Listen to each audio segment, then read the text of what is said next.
Les odeurs de Noël, la cannelle, clous de girofle. Hmm.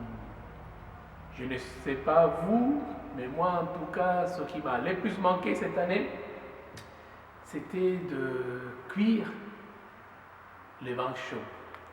Le vin chaud, dès qu'il est cuit, il y a une agréable odeur qui remplit toute la maison. Et toute la maison est pleine de cette odeur de cannelle, odeur de vin, odeur de jus d'orange, odeur d'épices, tous les épices qu'on ressent à Noël. Alors effectivement, lorsqu'on prépare du vin chaud, on en prépare généralement beaucoup et on en prépare pour accueillir les autres. Et les autres, dès qu'ils arrivent chez nous, la première chose qu'ils ressentent avec leur sens, c'est justement l'odeur de vin chaud.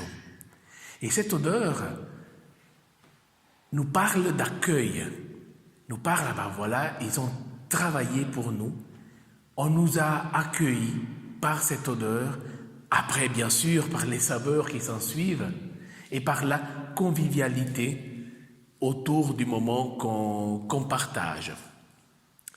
Et alors c'est vrai, les odeurs, assez rapidement, nous font plonger, un peu comme si on plongeait dans les profondeurs de nos souvenirs, pour nous rappeler des choses et des souvenirs qui peuvent être agréables ou pas, mais le fait est qu'avec les odeurs, on arrive à être vraiment saisi au plus profond de nous-mêmes, presque dans notre chair, presque incarner ces souvenirs. Et c'est vrai que ces odeurs de Noël, pour la plupart d'entre nous, ça nous replonge directement dans les ambiances que nous avons vécues. Un peu comme avec les chansons. Avec les chansons de Noël, nous avons parfois nous plongeons parfois de la même manière dans les souvenirs.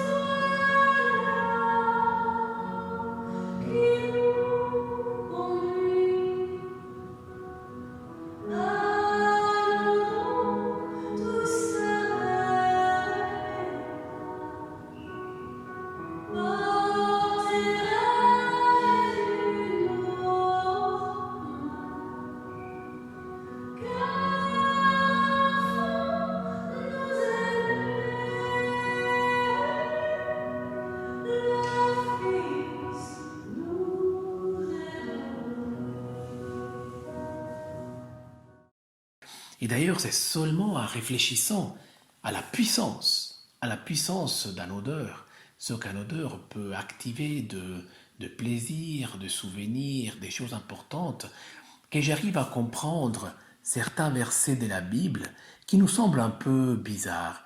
Je ne sais pas si vous avez un peu en tête, il y a des versets comme dans le Lévitique par exemple, ou dans les Nombres aussi, quand il nous parle de sacrifices consumés par le feu, on parle toujours d'une agréable odeur à l'Éternel. Et je comprends cette odeur agréable à Dieu, un peu à l'image de ces odeurs de l'Avent, agréables à nos narines et à notre chair, parce qu'il y a une foule de souvenirs et de bonnes choses qui y sont liées.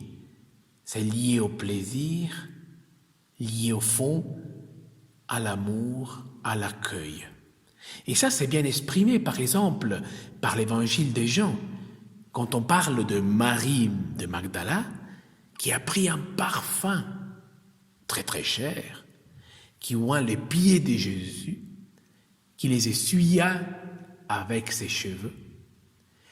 Et c'est vrai que Jean prend la peine de dire « la maison fut remplie de l'odeur du parfum ».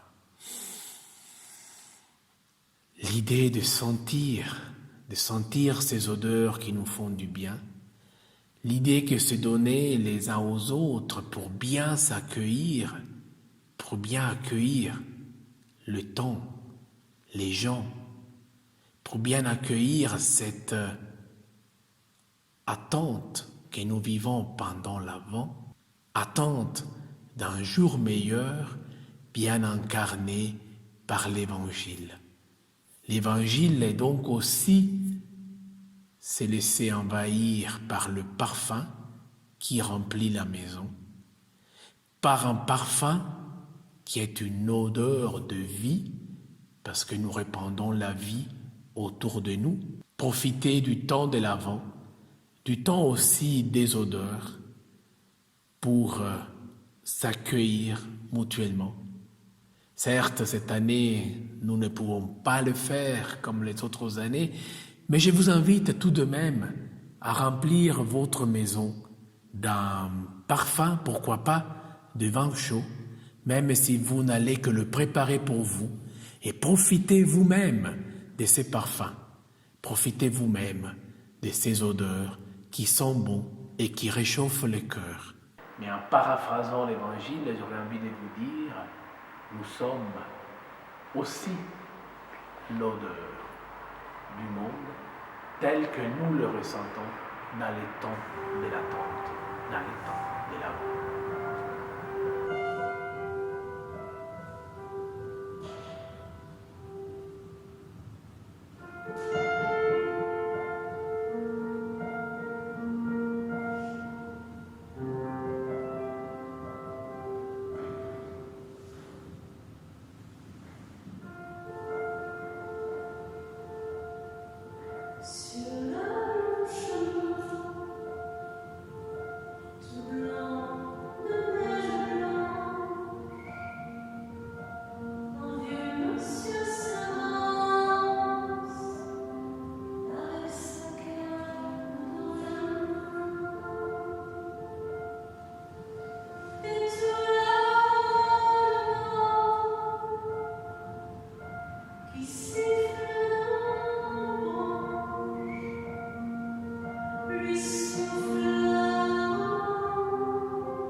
The stereo